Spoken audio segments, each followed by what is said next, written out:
From owning a trendy 007-themed nightclub to dying penniless on a stranger's sofa, Glenn Quinn's fall from grace is a brutal lesson in the price of fame. He was fired from the hit show Angel not because he lacked talent, but because heroin had stolen his ability to function. We track the rapid spiral of a millionaire star who burned through his fortune and his life, proving that the party lifestyle eventually sends a bill you can't pay. Glenn Martin Christopher Francis Quinn was born in May 1970 in Dublin, a city that exists in a permanent state of poetic melancholia. He grew up in Cabra, a suburb that didn't have much in the way of luxury, but it had heart and it had rhythm. In the Quinn household, music wasn't just a hobby. It was the family trade, the bloodline, and the legacy. His father, Murdy Quinn, was a local legend, a man with a voice that could break your heart and mend it in the same verse. Murdy was the lead singer of the Miami show band, a group so beloved in Ireland that they were frequently called the Irish Beatles. They were showmen in the truest sense, traveling the country in a van, playing dance halls, bringing joy to a nation that was tearing itself apart. But Glenn learned early on that fame in Ireland came with a terrifying price tag. The 1970s were the height of the Troubles, a sectarian conflict that turned neighborhoods into war zones. In 1975, when Glenn was just a small boy, the Miami show band was targeted in an act of brutality that shocked the world. Members of the Ulster Volunteer Force, a paramilitary group, stopped the band's van at a bogus checkpoint and massacred the musicians. Murdy Quinn wasn't with the band that specific night, a twist of fate that spared him but left a permanent scar on the family's psyche. Glenn grew up in the aftermath of that horror, understanding that the spotlight didn't just illuminate you, it made you a target. It was a lesson in the fragility of life that he would carry across the Atlantic, though he didn't know it yet. By the late 1980s, Dublin was a city of departures. The economy was stagnant, unemployment was high, and for a young man with artistic fire in his belly, the ceiling felt incredibly low. Glenn was 18 years old, handsome in a rugged, unpolished way, with eyes that held a spark of mischief and a jawline that seemed carved from granite. He played the drums, channeling the rhythm of his father, but he wanted more than the local pub circuit. He wanted the world. So in 1988, the Quinn family, Glenn, his mother Bernadette, and his two sisters Sonia and Louisa, joined the great Irish exodus. They packed their lives into suitcases and boarded a plane for California. They weren't moving to the glitz of Beverly Hills. They landed in Long Beach. It was America, yes, but it wasn't the America of the movies. It was the America of strip malls, concrete, and hard labor. The transition was jarring. One day you are walking the cobblestones of Dublin, surrounded by history and kin. The next you are standing under the relentless, bleaching sun of Southern California. Just another face in a sea of immigrants trying to keep their heads above water. Glenn didn't arrive with an agent or a manager. He arrived with a pair of work boots. To support the family, he did what Irish men have done in America for generations. He built things. He worked at a power plant, sweating through long shifts in the industrial heat. He painted houses, climbing ladders to coat the stucco walls of suburban homes that he couldn't afford to live in. He waited tables at obscure restaurants, charming customers for tips, learning the hustle of the service industry. It was a humbling existence, a grind that breaks many aspiring actors before they even get their first headshot. But Glenn possessed a secret weapon, a quality that separates the dreamers from the stars. He was a chameleon. He realized quickly that his thick Dublin brogue, while charming to the ladies at the bar, was a professional liability in Hollywood. In 1989, casting directors weren't looking for Irish immigrants. They were looking for all-American boys. So Glenn went to work on himself. He treated his voice like an instrument. He sat in front of the television for hours, mimicking the flat rhythmic cadence of American newscasters, the drawl of the surfers, the sharp slang of the Valley kids. He practiced until his tongue forgot the shape of Dublin vowels. He became a linguistic shapeshifter, able to slide from a working-class Irish accent to a generic Californian dude in the blink of an eye. This wasn't just acting, it was survival. He was shedding his skin to fit the mold of the American dream. His first forays into the industry were small, almost invisible. He landed commercials, a spot for Pepsi, a blink-and-you-miss-it appearance for Ray-Ban sunglasses. He appeared in a music video for Richard Marx, playing the handsome face in the background. It was the bottom rung of the ladder, but he was on it. He had a look that cameras loved, a mix of danger and vulnerability, a brooding intensity that felt authentic. He wasn't the clean-cut boy next door. He looked like the boy your mother warned you about, the one who would pick you up on a motorcycle and break your heart by midnight. But ironically, the first major role he almost landed would have cast him as the ultimate golden boy. A twist of fate that forces us to ask, what if? In 1990, the Fox network was casting for a show that would define the decade. Beverly Hills, 90,210. They were looking for the lead, Brandon Walsh, the moral center of the show, the Midwestern boy with a heart of gold. Glenn Quinn walked into that audition room. He read the lines, he flashed the smile, and the producers were captivated. They didn't see a painter from Long Beach, they saw a star. They called him back once, twice, 3 times. Glenn Quinn went through 8 rounds of auditions for Beverly Hills, 90210. He was neck and neck with Jason Priestley. He also read for the role of Steve Sanders, the rich, goofy sidekick. Imagine for a moment a universe where Glenn Quinn lands the role of Brandon Walsh. Imagine him as the clean-cut hero, the face on every teen magazine cover protected by the squeaky clean image of the character. Would his life have taken the dark turn it did? Would the bad boy persona have consumed him if he had been paid millions to play the good guy? We will never know. In the end, he didn't get the part. The studio went with Priestley. It was a crushing blow, the kind of near miss that sends lesser men back to the power plant. To come so close to the summit, to smell the rarefied air of stardom, and then be sent back to the bottom of the hill is a psychological torture unique to Hollywood. Glenn was given a consolation prize, a tiny role in the pilot episode as a party jock. He had 2 lines, "Hey, watch it, man," or something equally forgettable. When the show aired, most of his scenes were cut. He was a blur in the background of someone else's success. It seemed like the door had slammed shut, but the rejection was, in hindsight, a pivot point. The industry had looked at Glenn Quinn and decided he wasn't right for the good guy. He had too much edge. There was something in his eyes, a shadow, a hint of Dublin grit, that didn't fit the pristine lawns of Beverly Hills.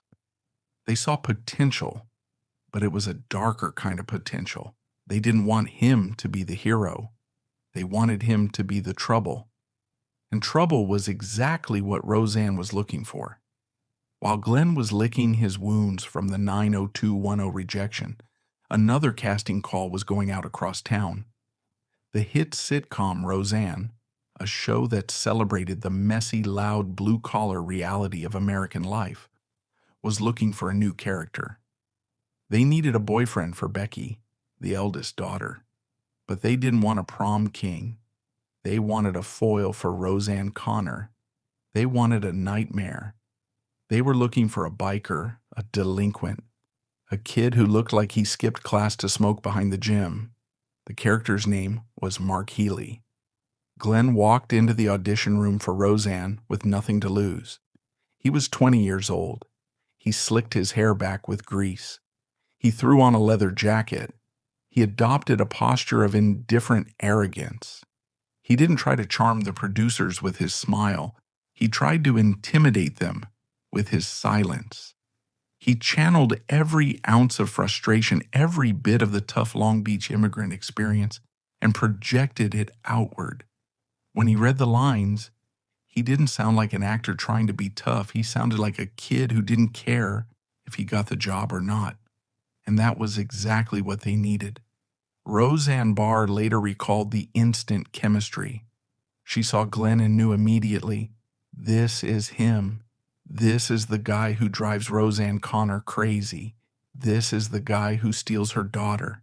It was supposed to be a one-episode arc. Mark Healy was meant to ride into town, cause a little chaos, and ride out. A plot device, a temporary headache. But Glenn Quinn was too good to be temporary. When the cameras rolled for that first episode, the energy in the studio changed. The live audience leaned in. There was a magnetism to his performance. He played Mark not as a villain, but as a misunderstood outlaw. A guy who was dim-witted but fiercely loyal, dangerous but oddly lovable. He found the humanity in the caricature. The producers saw the dailies and ripped up the script. They didn't kill Mark Healy off. They offered Glenn a contract. He wasn't just a guest star anymore. He was part of the family. He was going to be a regular on the #1 show in America. The phone rang in the small apartment in Long Beach. Glenn Quinn, the house painter, the waiter, the guy who scraped by on tips and hope, was told he was going to be a millionaire. It was the moment every immigrant dreams of. It was the vindication of the struggle. It was the golden ticket. But as he hung up the phone and celebrated with his mother and sisters, Glenn couldn't possibly have known that he hadn't just signed a contract for a TV show. He had signed a deal with a devil that would slowly, methodically strip mine his identity.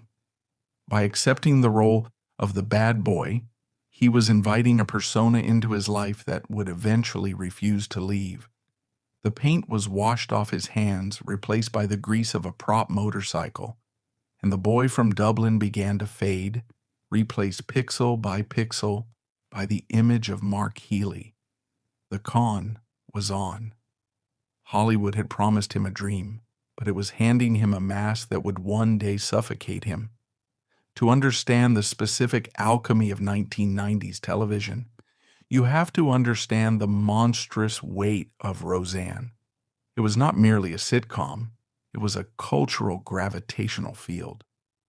In an era of polished aspirational families like the Cosbys or the Seavers, the Connor family was a shock to the system. Loud, overweight, blue-collar, and unapologetically cynical. It was the #1 show in America, pulling in 30 million viewers a week, a juggernaut that could make a career or destroy a reputation in a single season. Into this high-pressure cooker walked Glenn Quinn, a 20-year-old Dubliner with grease in his hair and a shaky American accent that he had learned from watching TV.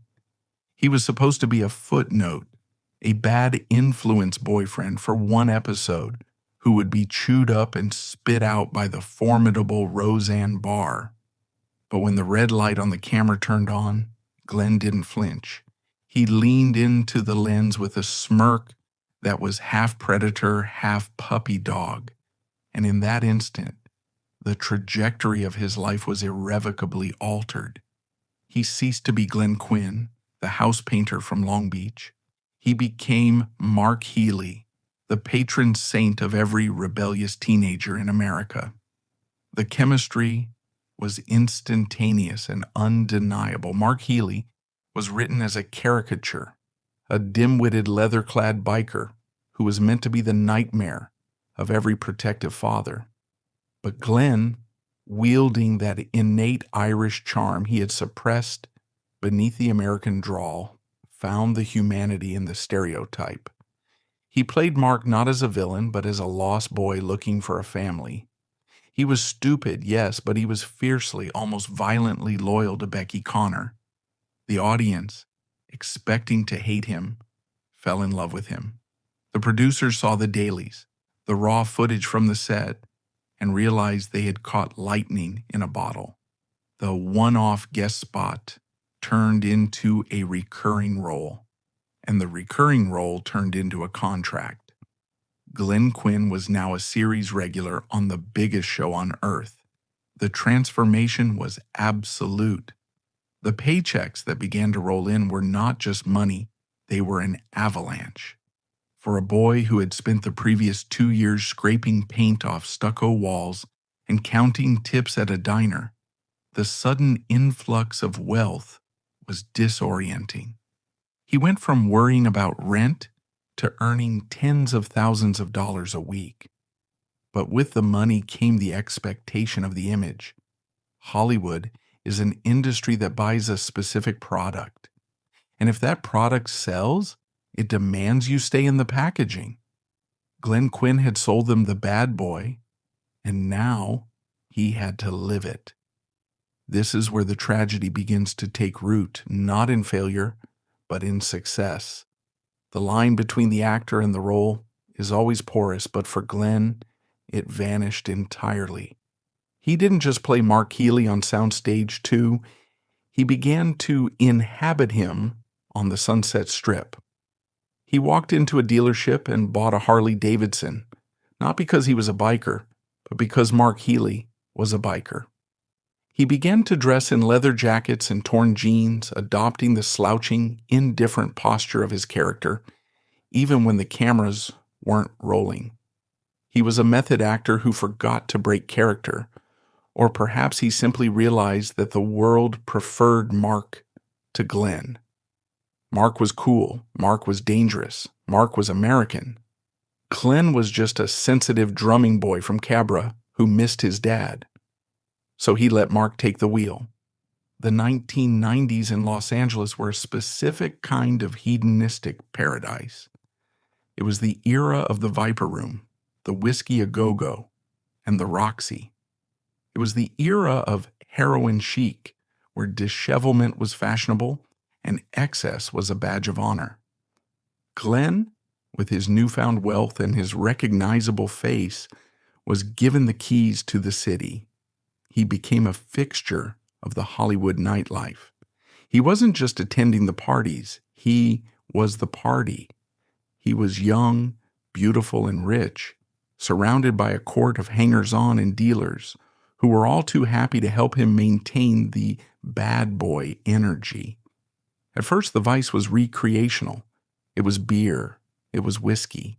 It was the standard lubricant of the Irish social scene, transplanted to the California coast.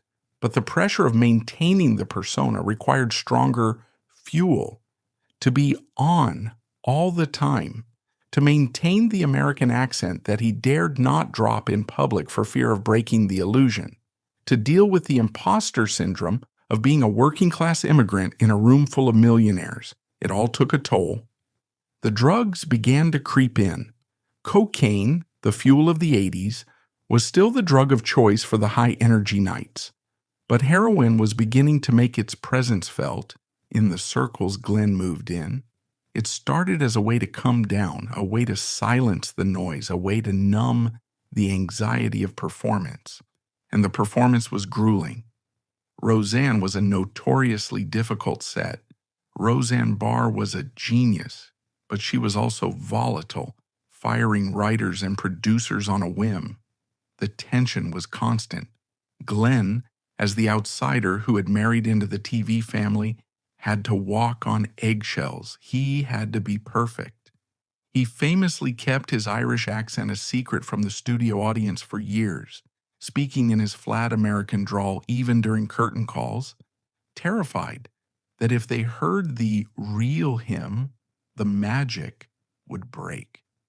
He was living a double life, the American rebel by day, the homesick Irishman by night.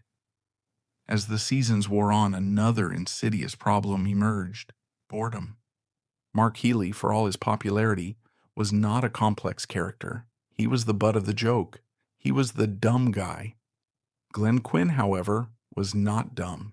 He was widely read. He played multiple instruments. He loved classic cinema and history.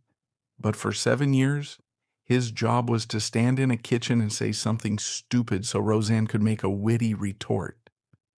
This is a unique kind of torture for a creative soul, to be paid a fortune to suppress your intelligence. It is the golden handcuffs. You cannot leave because the money is too good, but staying rots your brain. To cope with the creative stagnation, Glenn turned up the volume on his off-screen life. If he couldn't be interesting on TV, he would be interesting in the VIP section. He bought fast cars, a classic 1960s Ford Mustang, a Ferrari. He dated beautiful women. There were rumors of flings with major stars, whispers of a romance with Gwyneth Paltrow. Though Glenn, ever the gentleman, rarely kissed and told, he was living the montage of the Hollywood success story. He bought a house in the Hollywood Hills, a bachelor pad with a view of the city that he had once painted from the ground up. He moved his mother and sisters into a house nearby, fulfilling the immigrant promise of taking care of the family. He was the good son, the provider. But the bad boy mask was beginning to eat into his face. The drinking became heavier. The nights became longer. The charming, scruffy look that worked for Mark Healy was starting to look less like a costume and more like a symptom. On set, there were whispers. Glenn was sometimes late, he was sometimes hungover, but he was young and he was talented, and he always delivered when the director called action. Hollywood is an enabler. It will overlook 1,000 sins as long as you hit your mark and say your line. They didn't see an addict in the making. They saw a spirited young actor living the life. There is a tragic irony in the arc of Mark Healy. On the show, Mark elopes with Becky, forcing them to grow up fast, struggling with money and responsibility. In real life, Glenn was drowning in money and rejecting responsibility. The character was maturing, finding a job at the garage, becoming a steady husband. The actor was regressing, falling deeper into the adolescence of addiction. The fiction and the reality were moving in opposite directions, tearing Glenn apart in the middle. By the time Roseanne reached its final controversial seasons, the writing was on the wall. The show was ending. The safety net that had caught Glenn every week for 7 years was about to be pulled away. He was 27 years old. He had spent his entire adult life playing one character. He was rich, yes, but he was typecast. To the world, he wasn't Glenn Quinn. He was Mark Healy. He walked down the street and people shouted, "Hey, Mark!" They expected him to be stupid. They expected him to be tough. The psychological toll of this cannot be overstated. When the world reflects a distorted image back at you long enough, you start to believe the reflection. Glenn began to fear that he was Mark, that without the leather jacket and the dumb jokes, he had nothing to offer. The imposter syndrome that had plagued him since the first audition flared up into a roaring fire. What if he couldn't do anything else? What if the accent slipped? What if the paint on his hands never really washed off? In 1997, Glenn Quinn stood on the precipice. He had the world at his feet, but he was standing on a foundation of sand. The drugs had moved from the party to the bedroom. The alcohol had moved from the celebration to the morning coffee. The bad boy image that had made him a millionaire was now a cage. He needed a new role, a new mask, something to save him from Mark Healy. And for a brief, shining moment, it looked like he would find it. Joss Whedon, the creator of Buffy the Vampire Slayer, was calling. He had a new show. He had a new character. And this time, Glenn wouldn't have to hide his voice, but he didn't know that he was walking into a new trap, one that would leverage his demons against him and ultimately leave him defenseless when the darkness finally came for him. The curtain was coming down on the sitcom, but the tragedy was just entering its second act. In the unforgiving mathematics of Hollywood, a sitcom actor has a shelf life. When a show as colossal as Roseanne ends, the cast is usually ejected into a vacuum. They are too famous to be anonymous, but too defined by their characters to be hired for anything else. This is the typecast graveyard, where former stars spend the rest of their lives signing autographs at conventions, forever frozen in the amber of their youth. But in 1999, Glenn Quinn seemed to defy gravity. Just as the lights went out in the Connor kitchen, a new door opened in the shadows of a fictional Los Angeles. Joss Whedon, the wunderkind creator of Buffy the Vampire Slayer, was launching a spin-off titled Angel. He needed a bridge, a character to ground the brooding immortal vampire in the grit of the streets. He didn't want an American heartthrob. He wanted soul. He wanted scrappiness. He wanted Glenn Quinn. The role of Alan Francis Doyle was supposed to be Glenn's artistic emancipation. For 7 years, he had suffocated his natural voice under the flat nasal drawl of Mark Healy. He had played the dumb American so well that the industry had forgotten he was an articulate Irishman. But Doyle was different. Doyle was a half-demon seer, a man burdened by visions of pain, trying to atone for a past cowardice. Whedon told Glenn to drop the mask. "Use your own accent," he said. "Be yourself."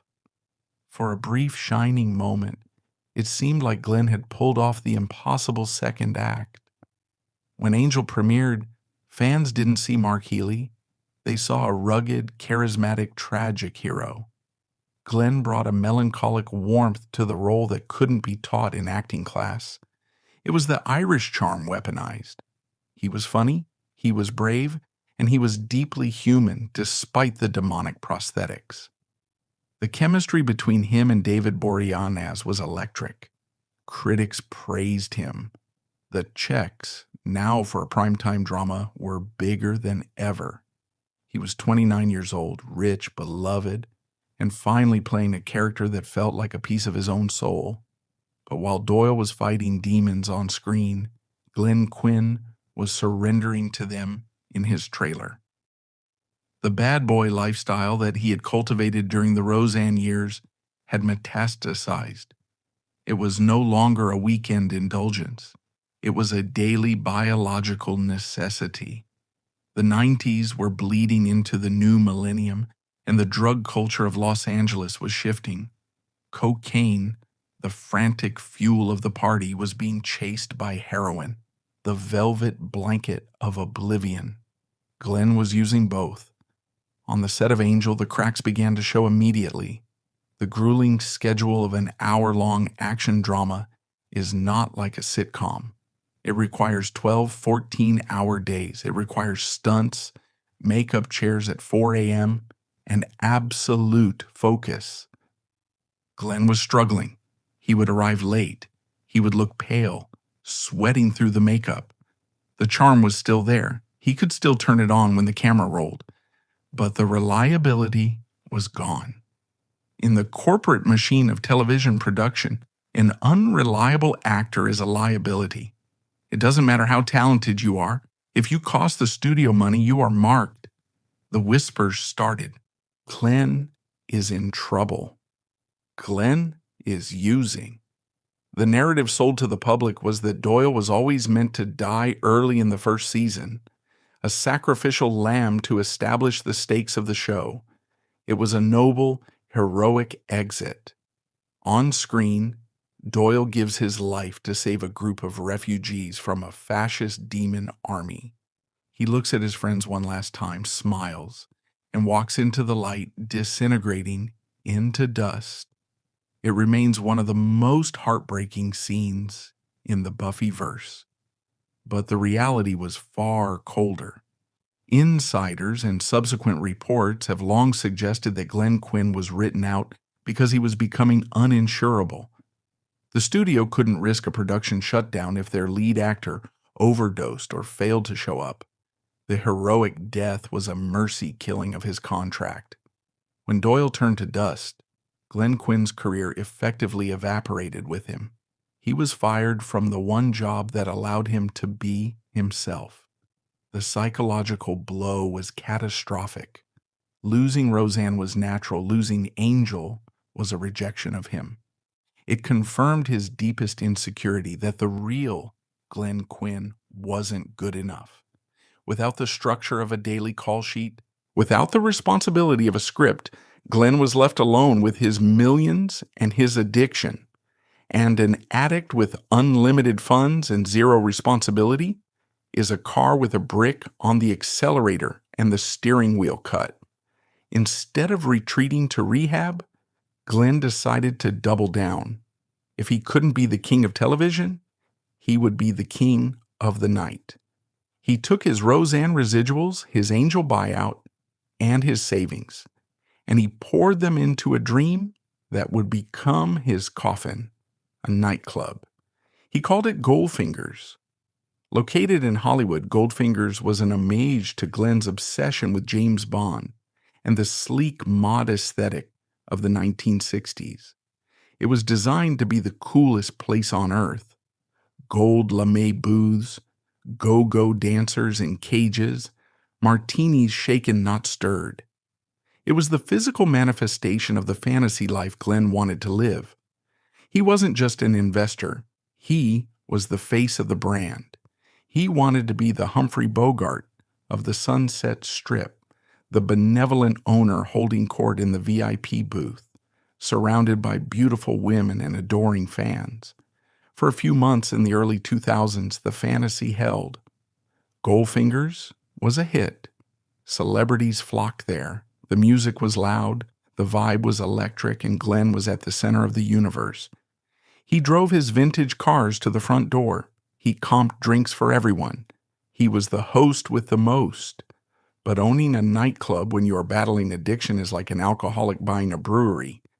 It is a death sentence disguised as a business plan. Goldfingers didn't just provide Glenn with an income, it provided him with an environment where his addiction was normalized. In a nightclub, being drunk at 2 a.m. isn't a problem. It's the atmosphere. Being high in the bathroom is part of the culture. Glenn stopped being the owner and became the club's most destructive patron. He practically lived there.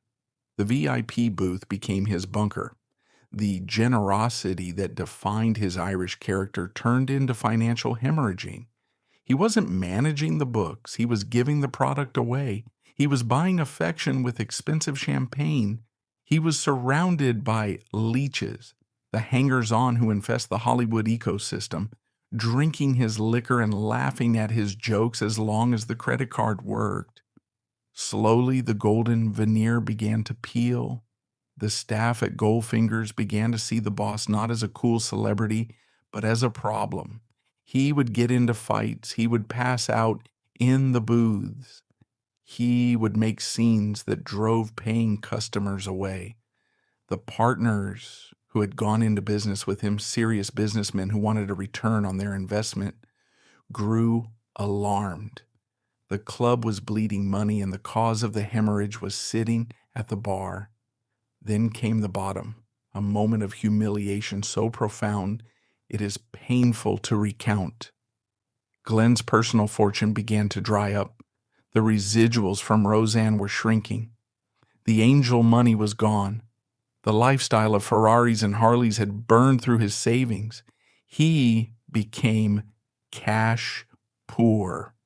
Witnesses from that era tell a story that sounds like a grim urban legend, but is tragically true. Glenn Quinn, the owner of the club, the star of primetime TV, began asking his own customers for money. He would approach tourists, disheveled and clearly under the influence, and ask if they could spare $20 for a drink or a cab. You walk into a club to see Mark Healy, the cool biker from TV. You find a sweating, desperate man begging for change in the establishment that bears his name. It was the end of the illusion. The bad boy was no longer cool. He was a tragedy in real time. His business partners had no choice. They couldn't have the owner begging in the lobby.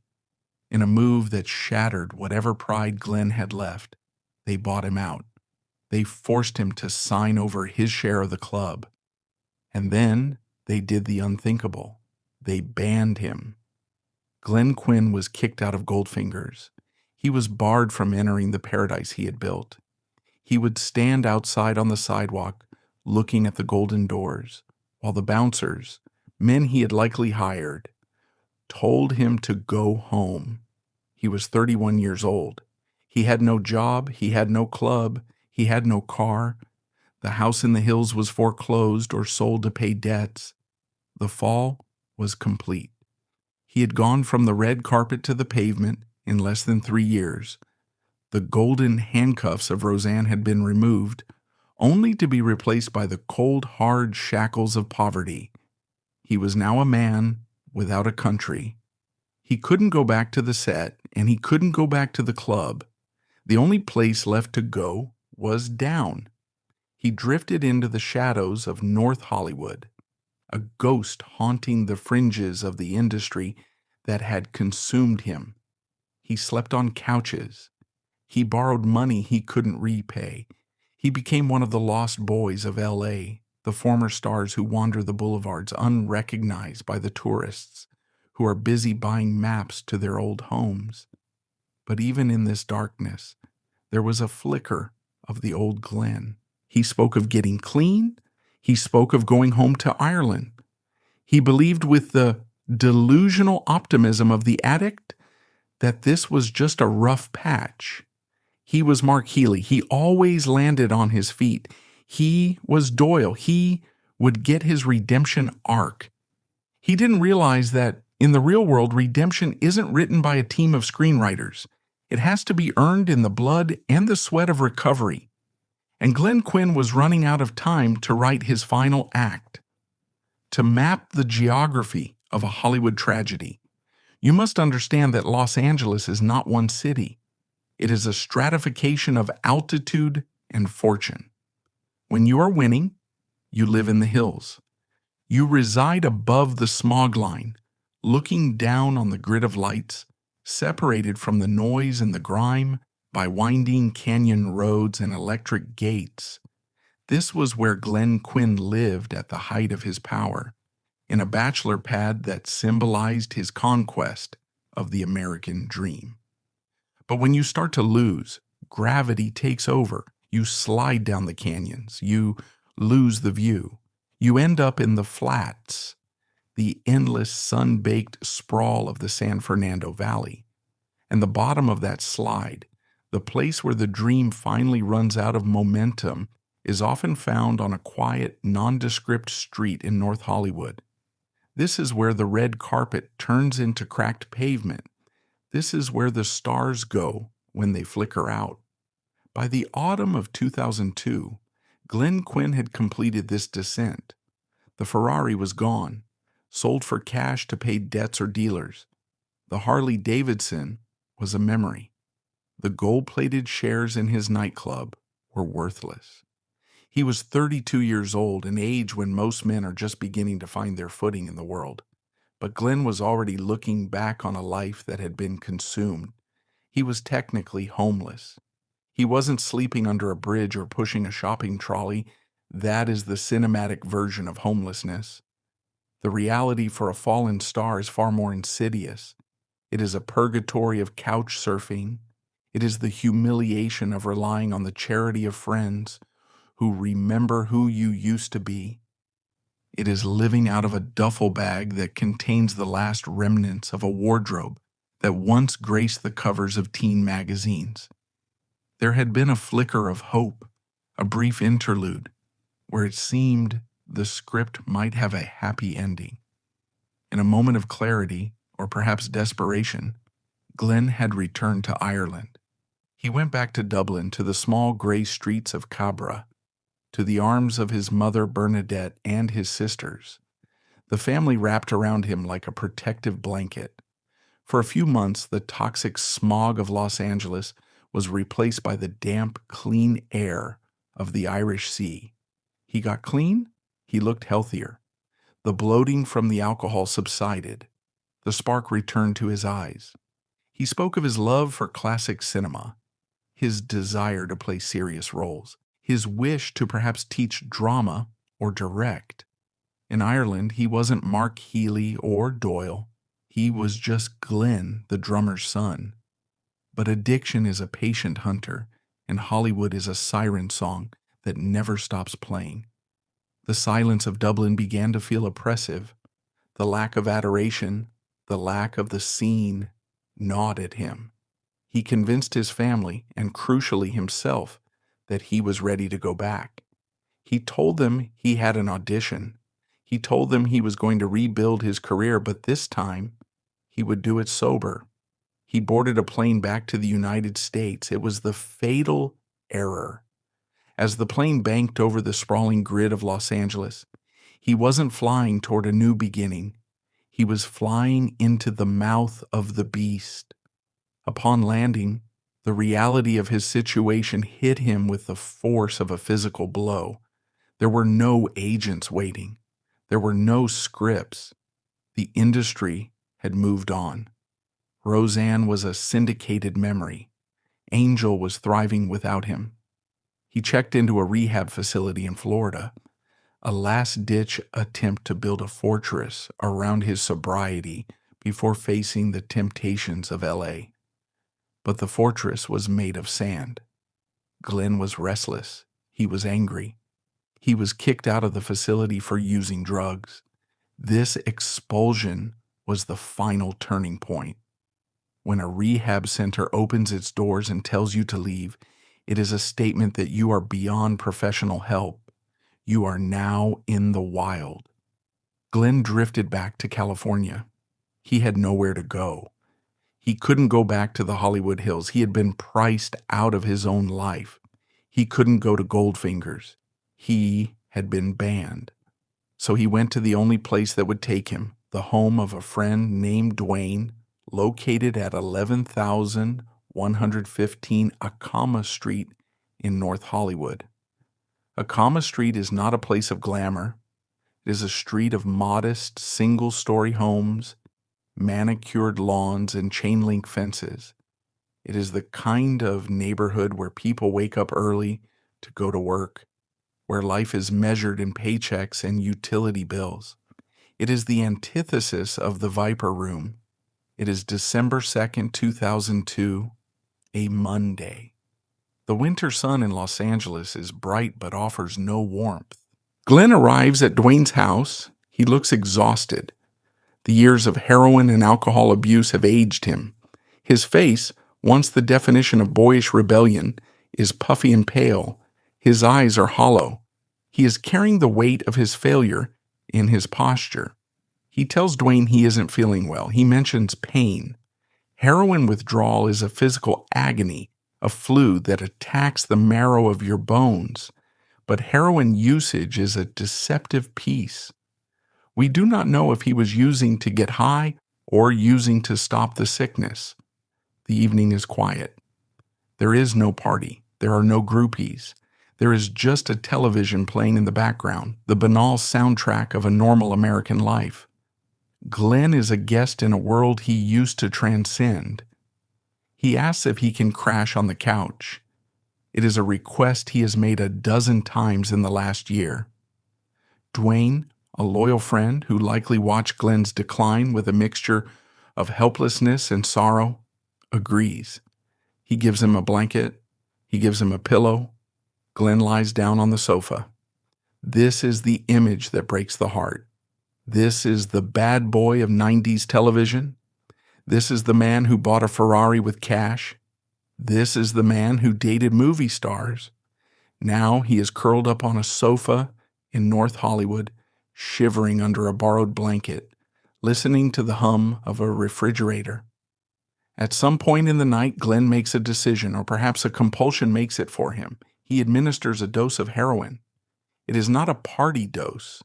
It is a maintenance dose or perhaps an escape dose. His body, weakened by the rehab attempts, by the travel, by the stress, is no longer the iron vessel it was in his 20s. Tolerance is a tricky thing. It fluctuates. What was a normal dose a year ago can be a lethal dose today. The heroin enters his system. The respiratory depression begins. The noise of the world, the regret about Angel, the shame about Goldfingers, the missing of his father, fades away into a warm velvet silence. His breathing slows, shallow, slower, and then it stops. There is no struggle. There is no dramatic gasp. Glenn Quinn simply drifts out of the world. He dies alone in the dark, in a room that isn't his, in a city that used him up. The morning of December 3rd, 2002, breaks with the typical indifference of a Tuesday. The sun comes up over the San Gabriel Mountains. The traffic starts to build on the 101 freeway. Dwayne wakes up. He walks into the living room. He sees Glenn on the couch. He looks peaceful. He assumes Glenn is sleeping off the fatigue of the road. He leaves him be. He goes about his morning routine. But as the hours pass, the stillness on the couch becomes unnatural. There is a specific quality to the sleep of the dead, a heaviness, a lack of subtle motion. By 11 a.m., the silence is deafening. Dwayne approaches the sofa. He calls Glenn's name. No answer. He reaches out to shake his shoulder, to wake him up, to tell him it's time to figure out the next move. The skin is cold. The body is rigid. The realization is instant and horrific. The man on the couch is not Mark Healy. He is not Doyle. He is a corpse. Dwayne calls 911. The paramedics arrive. The police arrive. There is no rush, no siren screaming to save a life. It is a pronounced dead at the scene situation. The crime scene, if you can call it that, is clinically depressing. There are no signs of foul play. There is just the paraphernalia of addiction and the body of a young man who ran out of luck. The police run his ID, Glenn Martin Quinn. They recognize the name, perhaps, or perhaps they don't. To the LAPD, he is just another overdose statistic in a city that generates them by the hour. They wrap the body. They place him on a gurney. They wheel him out of the house on a comma street, past the manicured lawns and the parked sedans. There are no cameras. There are no fans weeping behind police tape. Glenn Quinn leaves the world in absolute anonymity. The coroner's van takes him to the morgue. The autopsy will confirm what everyone already suspects: accidental heroin overdose. But the toxicology report is just a chemical inventory. It doesn't list the contributing factors. It doesn't list typecasting. It doesn't list Hollywood exploitation. It doesn't list heartbreak. Glenn is dead at 32. He joins the grim club of the 27 club adjacents, the River Phoenixes, the Chris Farleys, the bright stars who burned up in the atmosphere of their own fame. But the tragedy of Glenn Quinn has one final cruel act to play. In most celebrity deaths, the discovery of the body triggers a machine of public mourning and estate management. Lawyers step in. Money is moved, funerals are planned. But when the authorities looked into the estate of Glenn Quinn, they found a vacuum. The bank accounts were empty. The assets were gone. The man who had earned tens of thousands of dollars a week on the #1 show in America did not have enough money to be buried. He was lying in a cold drawer in the Los Angeles morgue, and there was no one coming with a checkbook to take him home. He was a John Doe of the spirit, a pauper prince. The industry that had made millions off his likeness, that continues to syndicate his episodes to this day, had no mechanism to care for him in death. He was a contractor whose contract had expired. It was the ultimate destitution. He had given his life to the screen, and the screen gave him nothing back but a cold shoulder. As the news began to trickle out, slowly, because he was no longer A-list news, the horror of his situation became clear. He wasn't just dead, he was stranded. And it would take the kindness of strangers and the loyalty of a fictional little brother to save him from the final indignity of a pauper's grave. When the siren of the ambulance fades, a different kind of silence descends upon the scene of a celebrity death. It is the silence of the ledger. In the popular imagination, the death of a star is followed by a flurry of high-priced lawyers, the reading of a complex will, and battles over millions of dollars in assets. We expect a fight over the rights to the image, the residuals, the mansion. But when the authorities and the few remaining family representatives opened the book on the life of Glenn Quinn in December 2002, they found pages that were terrifyingly blank. The autopsy confirmed the physical cause of death: accidental heroin overdose. It was a clinical cold fact. But the financial autopsy revealed a devastation that was far more personal. Glenn Quinn, the man who had starred in the #1 show in America for 7 years, the man who had been a series regular on a hit sci-fi drama, the man who had owned a nightclub on the Sunset Strip, died with almost nothing. The bank accounts were drained. The investments were non-existent. The cars, the houses, the motorcycles, all had been liquidated to feed the twin monsters of addiction and maintaining the Hollywood lifestyle. The most shocking revelation was not that he was broke, but that he was destitute. There were no funds available to transport his body back to Ireland. There was no money for a coffin. There was no money for a plot. The man who had been invited into the living rooms of 30 million Americans every week was now lying in a county morgue, a John Doe of the spirit, facing the very real possibility of a pauper's burial in an unmarked grave in Los Angeles. It is a damning indictment of the entertainment industry. Hollywood is a machine designed to extract youth and charisma, monetize it, and then discard the husk. There is no pension plan for the bad boy. There is no safety net for the teen idol who ages out of the demographic. When Glenn Quinn was generating ad revenue for ABC and Fox, he was a prince. When he ceased to be profitable, he was a ghost. The studios that had made fortunes off his likeness did not step in. The producers who had toasted his success at the rap parties were silent. It fell to the family he had found on a soundstage to do what the industry would not. Michael Fishman, the actor who played DJ Connor, the little brother to Glenn's Mark Healy on Roseanne, was devastated by the news. Fishman wasn't a major power player in Hollywood. He was a former child actor himself, but he possessed a loyalty that transcended the business. When he learned that Glenn's body was stranded in California, he refused to let his on-screen brother suffer that final indignity. Fishman did something unprecedented for the time. He launched a public appeal. He went online in the early days of the internet's reach, and he set up a memorial fund. He didn't ask the studio heads for money. He asked the fans. He asked the people who had laughed at Mark Healy's jokes, the people who had swooned over Doyle's heroism. Please, the message effectively read, help us send Glenn home. The response was heartbreakingly beautiful. Donations poured in. They weren't large checks from executives. They were $5, $10, $20 from working-class people in Ohio, in Manchester, in Dublin. The fans remembered. The people who saw the humanity in Mark Healy, the humanity that Glenn had fought so hard to infuse into the caricature, paid for his final flight.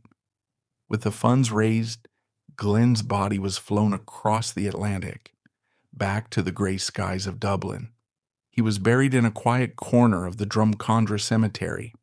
It was a small, somber affair. There were no paparazzi. There were no red carpets. Just a grieving mother, sisters, and the silence of a life cut short. The headstone is simple. It does not list his credits. It does not mention Roseanne or Angel. It bears a Gaelic inscription. In our loneliness, you are with us. The tragedy of Glenn Quinn is a story of public loss. But there is a secret chapter that remained hidden for years, a twist of fate that adds a final layer of Gothic sorrow to his biography. Glenn died believing he was the only son of Murdy Quinn. He died believing he was the sole brother to his sisters, the only man left to carry the family name. But he was wrong.